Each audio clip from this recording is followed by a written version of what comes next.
Kravitz. If you have not followed his Triple H horse racing podcast, you're missing out. It's one of the best podcasts in the country.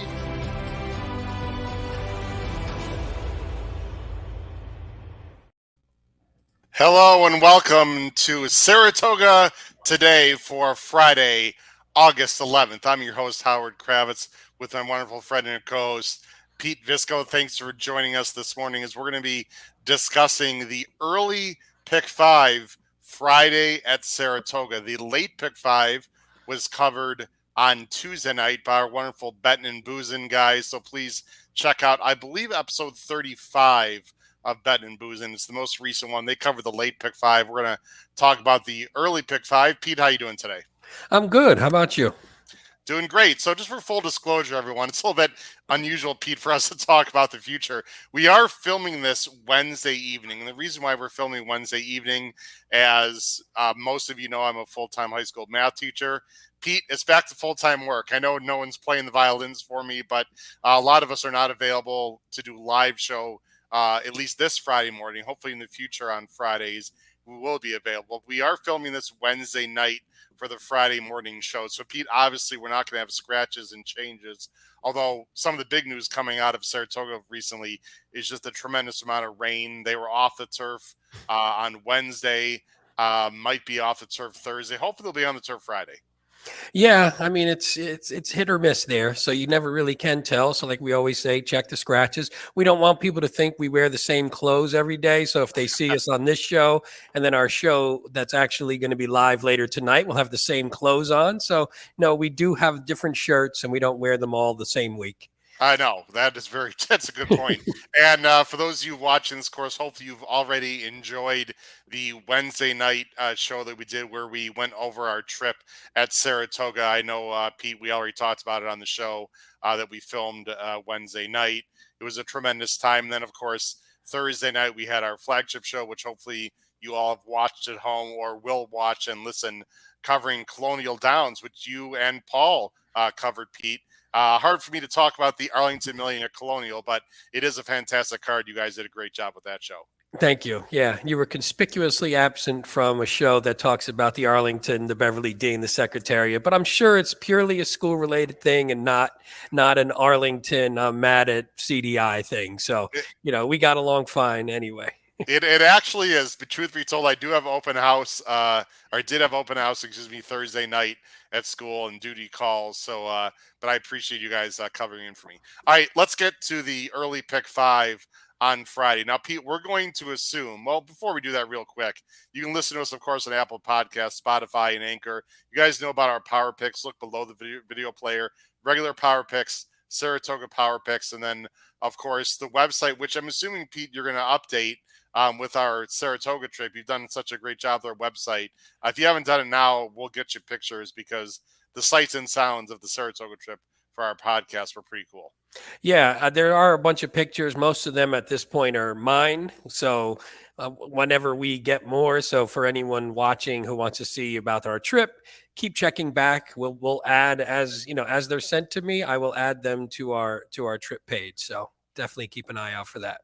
Terrific. Let's get to the early Pick 5 for Fridays. I go ahead and put our picks for the first race on the bottom of the screen. Again, we are going to assume for this morning's show that the races are on the turf. But again, full disclosure, we are filming this Wednesday late afternoon, early evening. So if there are changes, bear with us, folks. We'll talk a little bit, Pete, about if it's switched to dirt. But the first race on Friday is a purse of $136,500. Main special weight, 3-year-olds and up. They're going 1.8 miles. See the field. It's a pretty small field of 6. Morning favorite is Moore is Law, number 4 for Chad and Flavian. We are both going with that one, Pete. Yeah, I think at this configuration, I mean, it's funny because there's basically no pace in this race at all. So when you look at just the time form numbers, there's not much pace. And this horse doesn't look like it likes to be on the pace, but I feel like at least from a time form standpoint, it has the ability to be he has the ability to be a little bit closer than he was. I think in that last race, it wasn't exactly the position he would want to be in. So if Pratt, he picks up Pratt. So if Pratt can just get this horse a little bit more into the game early, and it is a short field, so there probably won't be anyone too far back unless something bad happens at the break. This one has shown a nice late kick. That last race was, you see the 4 and the 1 ran 2-3, and that's the 1, and it was against Dreamlike. So Dreamlike was in his all other race. He was in a race on his own, and then the other two were sort of battling for second and third. Yeah, Dreamlike is the 3 who won really well. You're going to see Moore's Law come into the picture very late. I mean, it was way far back. Did make there's Moore's Law right there in the Clearovich Silks. Usually, I'd call this more of a clunk up, Pete. But to be honest, I thought he did run on well. And you see, there's a little bit of trouble on the inside. It just seems like distance is his friend. He's getting better. He did beat 2 others in this race. You see, he's finishing really well, and just seems very logical in this spot, but you might need a little bit of pacing from. I'm still going with him anyway. Yeah, I think it's a tough one because the 2 horses that you and I both have, we both have the 4 and the 1, which I'm sure we'll talk about because that one ran third in that race. Neither one of them are awfully quick, so they're going to be coming from off the pace. So we're going to need either the pace on the front. It's not going to be fast, but we're just going to need them to back up a little bit, or our horses are going to have to just be a little bit closer, which again, based on their past performance, hasn't always been the case. But in a short field, we like I said, we have Pratt, and then we have Saez on the 1 again. And he actually had that horse a little bit closer last time. So maybe the 2 of them will be a little closer to whatever kind of soft pace we get here. Yeah, no question about it. This is second off a layoff too, Pete. So I meant to mention that as the video right? was running. Yeah, and that first one off, and plus, like you said, the stretch out might have helped last time. So maybe the extra distance, like you said, is going to be this horse's friend, and he'll probably just run better going a little bit longer and be able. And again, chasing Dreamlike was just a weird scenario. So it's always hard when you get a horse that just blows the field away. Everything behind that happens is a little bit odd. Yeah, I agree. There's Heroes Medal there who finished 4th, but the pace really wasn't that fast. So it's probably this one, maybe Mountain Craig. Hard. I couldn't be very creative in this spot. Let's go ahead. Can I just say the 5 was one I threw in, and actually the odds were. I mean, it's a short field, so nobody's super long. This is one of those weird ones that I think you and I sometimes. I know I usually miss these when they wind up coming in. It's a $325,000 purchase. Took no money in debut, but ran terrible and ran just awful. I mean, you can see it on the line there, but broken dead last, was off the screen, was climbing, and you can't even tell how badly because he's off the screen so fast. You don't even really see him in the race. But it was just one where I feel like this could be one that just you throw that race completely out. And maybe this horse is just a little bit better. And in a short field, if you're looking for a price, maybe underneath, maybe this one actually can run a real race.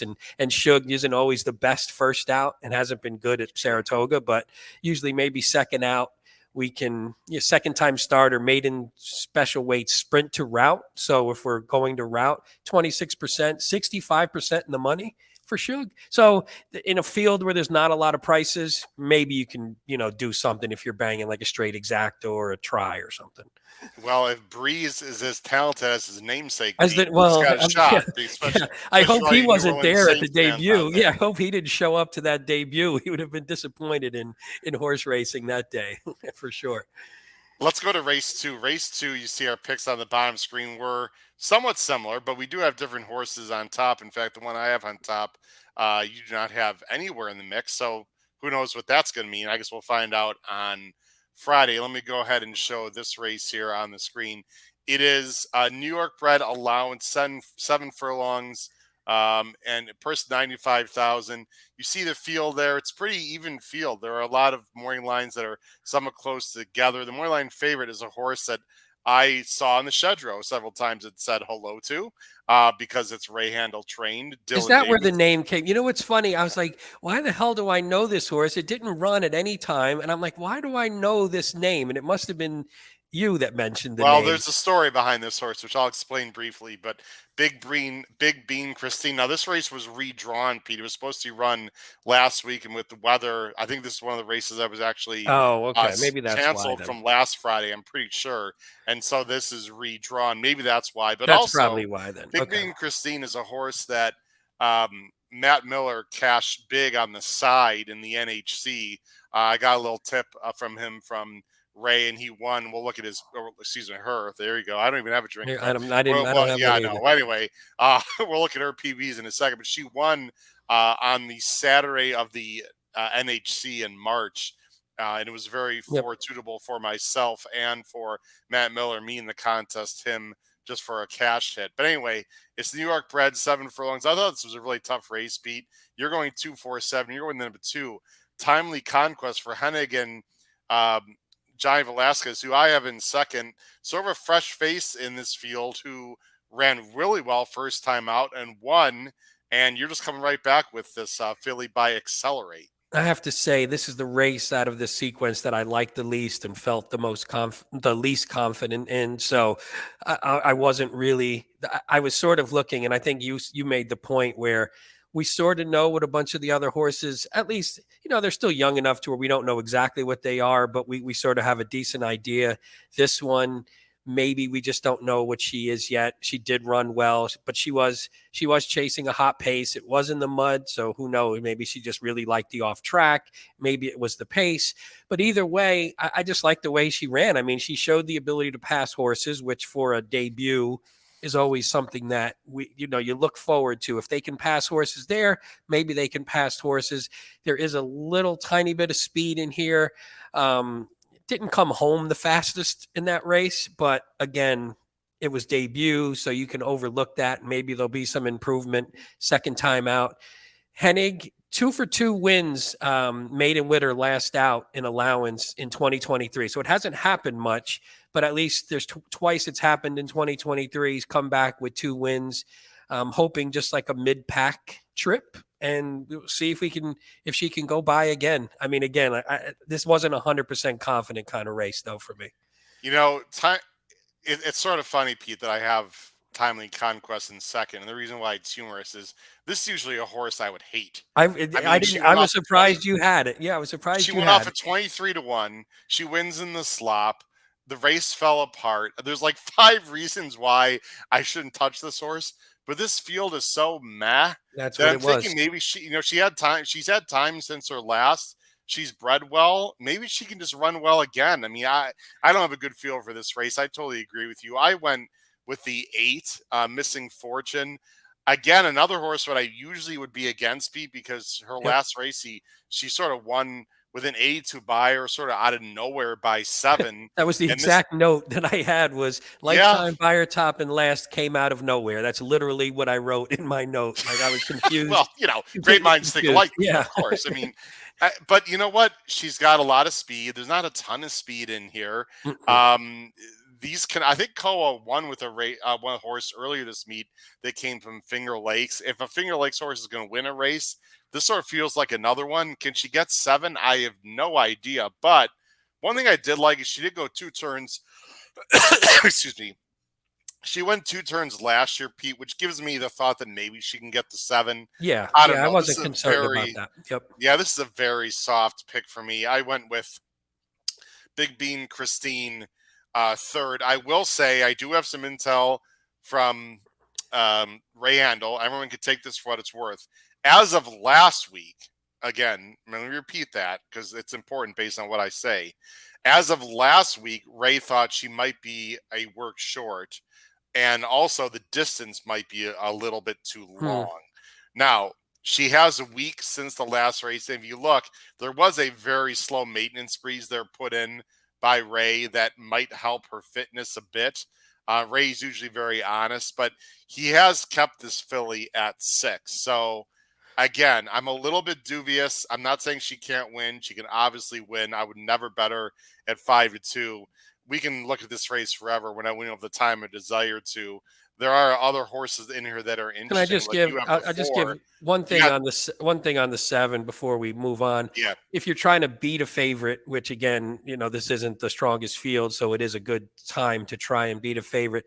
The one thing I was unsure about was she's 0 for 5 on wet dirt or on fast dirt. So if it Yep. does come up dry, and she's what 9 for 11 in the money with three of her only 3 wins were on wet dirt.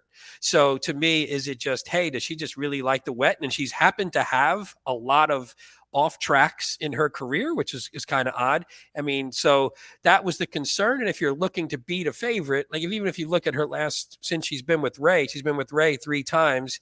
2 of them were in the slop. Those were the 2 where she ran well and ran 70 plus buyers. So if you're trying to beat a favorite, and Ray 2 for 24 in allowance dirt sprints at Saratoga for You're whatever not the allowed hell's to that give worth. bad stats for my boy Rehan. Well, come on now. hey, if you're trying to beat a favorite, even Ray has to take a bullet every once in a while. Well, listen, Saratoga is really tough. By the way, that last race was the NHC weekend, just to let you know. And she That just was really right, yeah, got because that up. was a nice $10 horse. That's Oh, beautiful. definitely worth. Do you want to very quickly talk about Tuscanova Beauty, who I think will have the lead over the 8?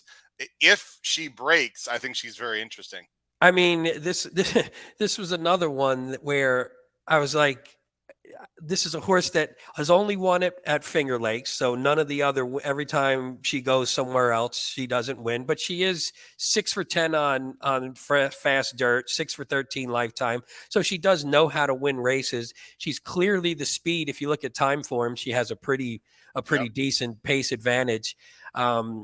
Linda Dixon 1 for 22 at Saratoga, but actually won her last race. So maybe she is on the, maybe we're catching her on a roll here. Yeah, this could be the second one. Her best race, I think, if you just want to look at buyers or time form or just any kind of speed figure, her best weight race can win this race. So if you have a speed advantage and you jump on the top and there's no one near you, then maybe she can just hold. And you're looking at an 8-1 price against a field that's, so why not? Yeah. It's a complete spread race. Yeah. And I'll repeat this one more time. We are filming this on Wednesday evening. So if we're going over horses, and you're like, Howard and Pete, you knuckleheads, the horse is scratched. We have no effing idea about that. I mean, we generally don't when it's in the morning. So this is even worse. We're 2 days out. We don't even know the weather or anything at this point. Although scratches usually come out about right. If people are watching this live in real time on Friday morning, scratches would be coming out about right now as we speak, about 10:45 Eastern Standard Time. But who knows? The weather Friday is supposed to be good, but there might be some rain Thursday. So we'll see. Let's go ahead and move on, Pete. Race 3, you see our picks on the bottom of the screen. This is a really nice allowance turf race. Let's hope that stays on the turf. Optional 80,000 claiming allowance N2X. You see, it's a small field of 6 with the morning line 2 also eligibles also. If it's and their main track onlys. Morning line favorite is the number 1 Rocky Sky for Chad and Flavian coming off a layoff. And as I go ahead and switch to race 3, you're going to go with the number 4. The number 4 is Parnack, a horse I know pretty well that I've bet many times because of the Clement connections. Sometimes she's come through for me. Sometimes she's been a bit disappointing. Last time won the Robert G. Dick Memorial. Finished 3rd. My apologies. At 8-1, cutting back in distance. What do you like about Parnack? Yeah, and actually, Ever Summer, unfortunately, in that one was the one that broke down the other day. And it's I was going to say funny. That's the wrong word. There were 2 horses in that race because Frivoli also eased in that race. So it was just an odd occurrence. When I looked at it, I'm like, man, those are the 2. But to get off the negative stuff, and actually to go to a negative about this horse, picks up Rosario, which I wrote in my notes. I moves to Rosario, so I'm worried about a clean run for this horse because it comes from a little bit off the pace. So can I ask you a question, Pete? Yeah, I got to ask you honestly. Of Trevor to Rosario, you actually see that as a downgrade? No, I don't see it as a downgrade. I think talent-wise, it's an upgrade, but for a horse that comes off the pace, that's a little bit of a hedge right there, Pete. Well, it is a hedge because that's how I feel. So it's not a bull crap answer. That's what I think is like, oh man, usually I'd be pumped about that. But now I'm like, well, is he going to get this horse stuck? And is he going to be in the back and he's going to take too far back? But I think just on talent, I like paired up lifetime buyer tops in the last two. One thing I know our buddy Matt Bernier always talks about is if you pair up lifetime buyer tops, it sometimes and a lot of times I've noticed leads to a move forward. So if you can get a move forward here, that definitely puts this horse right up in the mix. And at 6-1, I was looking to finally had a lot of chalk once I handicapped without the morning lines. I assume you did as well. Then when I saw the prices, I was like, I have a little bit more chalk than I would like. I do think the one thing I wanted to point out, both wins in the U.S. were with Lasix. So back to Lasix again here. And has run okay, like ran well last time off Lasix. But maybe that also moves the horse forward a little bit. So I just like this horse, and you're getting a half decent price. Well, and you got to believe if it's run on turf today, that there will be a little give in the ground. And I just want to say also, Yeah. and it's not because I know these guys a little bit. Trevor's a really good guy, and I really think he's underrated. He just doesn't get the mounts that some of these other guys get. I mean, he's fully capable. I think he's a very good rider. I really do. But it's not it's not a knock when you're going to a top sort of, well, Rosario in theory is a top line job. There's not a lot of speed in this race. Again, here's another pick. I have to be honest with the viewers and listeners here, Pete. This is usually a horse I'd play against. This a Poca Mucha, and you don't have anywhere, and I totally get it. It's coming off a big buyer top for Bill Mott. But you know what? Actually, it's not a big buyer top because she ran an 88 last year. But you know what? Maybe she's just improving, Pete. She closed well. I think Salima, this was a nice field. You got Salima, California Queen, who's in this race. She closed very well. This is third start off the form cycle for a horse that's only 5 years old, Pete, and Mott can certainly improve a horse. So she's still got room for improvement. She's 4-1.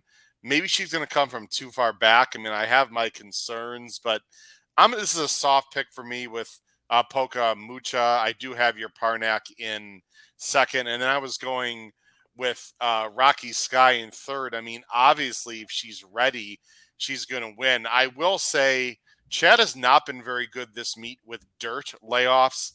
He has been better with turf layoffs. But again, for me, I mean, of course, this horse can win, Pete, but I mean, where's she been? I'd have to read more. I don't know if she was injured.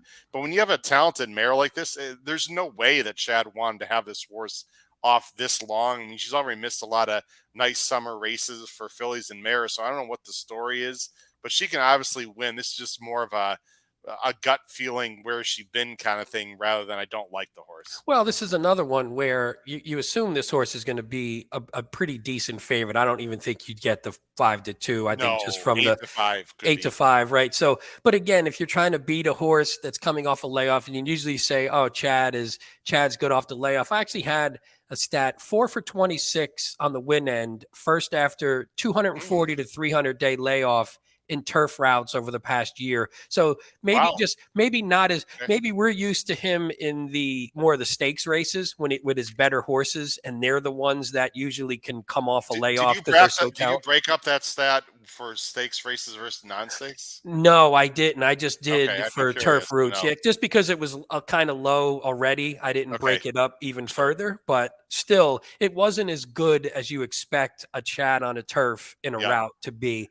But I do think, if she can run anywhere near those buyers and improves a little bit, she should bury this field and would be deserving of 8-5. But again, if you're trying to take a shot, and real quick with your Poca Mucha horse, I like that horse too. I kind of had 4 A's and just had to drop one.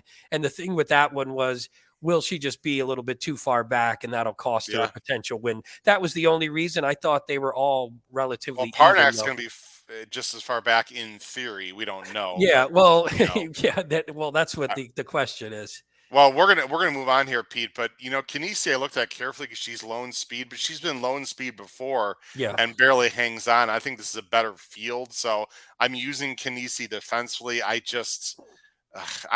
don't know. Even if it's a slow pace, I'm not sure she's good enough. If it's taken off the turf, I really don't think we have much to say, Pete. I would go 8-7. I mean, both these horses have a favor the 8 and Royal Take Charge at 7, have plenty of dirt form.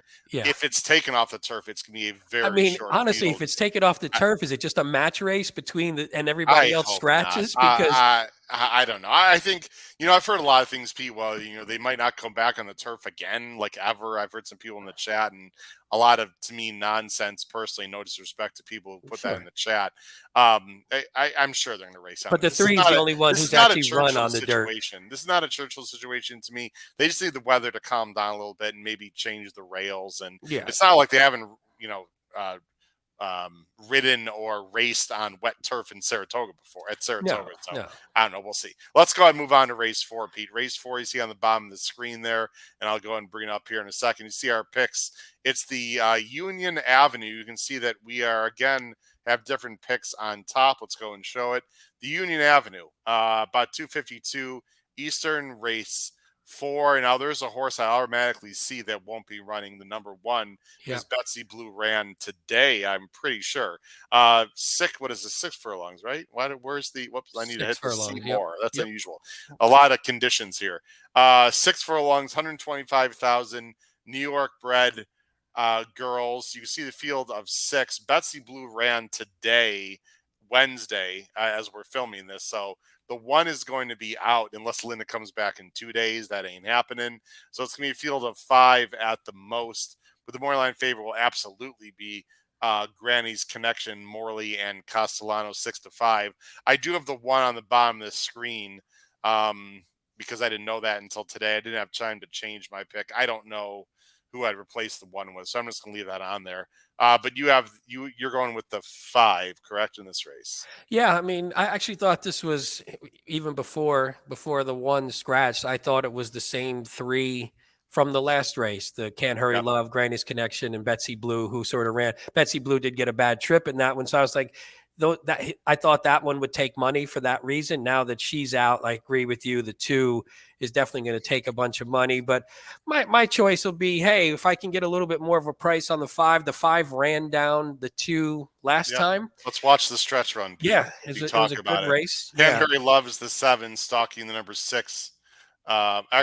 Stalking the horse on the lead, excuse me, which is, I'll back up a little bit. Sorry. The number 5 is Granny's Connection. Here's Can't Hurry Love, her love, who doesn't usually rate, but did rate this time and go by. Was this a case of Granny's Connection just getting a little bit leg weary, or Can't Hurry Love running her down? I sort of think it might be the former, but I guess that's to the eye of the beholder. Well, it could have been, yeah. But I guess the thing is, who cares, right? Yeah, you don't know. Yeah, you don't know. And I mean, again, if at least I like a horse who shows she can run this horse down specifically, and if Granny's Connection does do the same thing, because the other races, I don't know, because Granny's Connection has sort of been what she is. She goes to the top. She generally holds, and she generally blows the field away. In that race, she didn't, and she left a little bit of a window for another horse. You see in those other ones, man, she just kicks away and it's over. But now she moved up to Stakes Company, and the horses from behind, they're a little better. They can catch you even when you get a lead. So it's hard to know, was it the move up, and was it just the increase in class that maybe got her beat and was like, holy crap, I can't kick away like I normally do. And then you just had a quality closer behind who was able to run her down. That's what I'm hoping for, especially because the 5 is a little bit of a better price. Yeah, Can't Hurry Love to me is interesting. I bet with her, I bet against her. I'm not going to go back, and if you watch the start of these 2, Pete, I did think Granny's Connection bobbled just a bit and didn't like fire out to the lead. It took her a little time to get there. She's got the rail. I think this really isn't saying anything creative because it's a small field and it looks like a 2-horse race in general. To me, the whole key is, does Granny Connection break well? She breaks well and can get to the lead a little bit easier. I think she's slightly better than Can't Hurry Love, but not much. I would just go with these 2. There's really no one else to me that interests me. No, I was reaching for a third pick once I knew the 1 was out. I thought the 1, like I said, I thought the 1 would be the one who would take some money because of the bad trip angle. So, but I think otherwise, I didn't even like the 6. I put the 6 in, was more of an underneath play for me anyway. Yep, I agree with you. Let's go to the last race of this early pick 5 here on Friday morning, August 11th. The last race, the final leg of the early pick 5, is a real interesting allowance optional 62.5 on the turf. They're going 5.5. It's a nice group of fillies and mares here. You see the field. There is an also eligible Unsung Melody, who's an MTO, who'd be very, very tough if it was switched to dirt. So we don't really need to talk about this race, Pete, because the 8 would be tough if it's switched. Plus, we have no idea who'd be running on dirt. So my feeling, Pete, is they're going to try very hard to keep these races on the turf here on Friday. Moorline favorite is Breeze Easy, a Great Britain bred horse for Clement and Rosario. Clement's also got Gal in a Rush. This is a sort of a frustrating horse for me, Pete. I bet this horse. She doesn't always get the best trip. She's headstrong. She's sort of hard to ride, in my opinion. All that being said, I'm still going with her anyway. But we'll talk about your top pick, Bowl of Cherries for Jason Gaffleone. And Bowl of Cherries and Breeze Easy are coming out of the same race. We'll watch that replay in a second after you talk about Bowl of Cherries, Pete. Yeah, so Bowl of Cherries, as you said, was in that race with Breeze Easy, and Breeze Easy did get a much worse trip, was sort of stuck, and you'll see in the replay. I actually have literally in my notes Rosario'd to me in that one a little bit. So, oh boy. But I did think that the one thing I like with Bowl of Cherries is since the move to Jacobson back in April, from a buyer standpoint, and a little bit from a time form standpoint, and actually mostly the figures have just been going up. So you've seen improvement, and you've seen improvement in the results too. It wasn't just like the buyers are going up, but it's still not finishing that well. The buyers are going up. It's now it won a couple of races. She won, 3 back. She won 2 back. Then they're like, well, screw it. Let's put her on the turf at Saratoga. She pops a lifetime buyer top on the turf against a solid field and a solid horse. I mean, again, Breeze Easy doesn't love to win races, but Playlist was pretty solid. Yes. So I just thought, hey, maybe what if this horse is just pretty good now and pretty good on the turf? And if she is, and she could even improve a little bit, then she sort of maybe could distance herself a little bit from this field. And if you can get like 3-1, there we go, in a horse like that, man, it's not the worst. 3, 4, 5, 6 for the horse you want to pay attention to. And let me turn off the sound here. So Breeze Easy is this 4. You see, she's like headstrong and she's just uncomfortable. Bowl of Cherries is in front of her, more comfortable and more settled, a little more tactical too. The 5, by the way, is also in this race, Lady Milagro, who I thought, and so is the 6. So these 2 horses up front are also in the race today, but you're going to see the 3 and the 4 come over the top here and just lose to a nice horse in the number 1 who splits and got a perfect trip. Breeze Easy, you see, I mean, she's got a high head carriage and had weight, and then angle a lot. She's just a goofy horse that needs some pace to run into. But once she levels out well. But in this case, Bowl of Cherries got the jump. The fact that she's more tactical than the 4 might come into play big time, Pete. Well, and Breeze Easy is 1 for 16 on the win end and on the turf. And it's probably for all the reasons you're talking about, because she has enough quality to be winning more of these races. But something always happens and something always gets in the way, which is exactly why I went to Bowl of Cherries. You said it perfectly. I think she just might get the cleaner trip. And a Breeze Easy always seems to find a little something. Pair that with Rosario, who generally finds a little something from the behind also. And maybe you just have a recipe for a horse who's destined to be underneath and not win the races. And again, if you're getting, she's the favorite, right? At 5-2, if I'm remembering correctly. Yeah. So again, if you're trying to beat a favorite, it makes a little bit of sense. Yep. I'll just give my 2 cents here and then we'll end the show. There's 2 things I like about Breeze Easy a little more today, Pete, than before. Number 1, I think there's more early speed in this race, and I think that's going to help her. And number 2, her best buyer, if you go back, was last year. Let me make this bigger. October 15th at Aqueduct, actually Belmont at Aqueduct, when it was yielding. So based on her breeding, this European breeding, Pete, and again, I'm guessing there's going to be a little give in the ground if they run on the turf. Maybe a little give in the turf, a little faster pace, maybe it falls apart more. I know there's a bunch of maybes for a favorite, but she'll be a soft favorite. That gives me a chance to have Breeze Easy on top. I like Bowl of Cherries as well. Pete, as we go ahead and end the show this morning, again, we're filming this Wednesday night. You're watching this Friday morning or Friday afternoon or at some point. Final thoughts. We got a big weekend coming up at Colonial that you already covered, which is fantastic. And let's just hope again, Pete, that they figure out the turf situation at Saratoga, because it's the premier meet of the summer along with Del Mar. And, they've already lost some handle, no pun intended. They haven't lost right handle. They've lost handle DLE because of the race coming off the turf. There's nothing they can do about it. There's less horses and there's going to be less handle, but hopefully the weather's going to cooperate. None of us has any control over that whatsoever. No, and I mean, nothing you can do. You wait for the day, see what they are. So much of it, I mean, half the card it felt like scratch today. So, or on Wednesday's card. So, I mean, it's really hard, and we have to do this for our shows. Generally, we have to handicap in advance, and you're handicapping a little hamstrung because you don't know what the weather's going to be. You don't know what they're going to do with the surface, and you don't know what the scratches are going to be. So that's good about Saratoga today. You look at it today and see what happens, and hopefully some of our picks actually run in these turf races. That would be ideal. That would be definitely ideal. Well, Pete, we appreciate. Hope everyone has gotten some wonderful intel, whether they're on the turf or off turf, scratches or not, for our Saratoga Today show. Again, this morning, August 11th. Once again, this was taped. We hope to do some live shows on Fridays, but with everyone's work schedule, including yours truly, back now full-time work, we'll probably have more taped shows only on Fridays. Saturday and Sunday mornings, almost guaranteed to have live Saratoga Today shows. For my wonderful co-host, Pete Visco, this has been host Howard Kravitz. Crush your bets today, Friday at Saratoga. Take care, everyone. Have a good day. Bye-bye.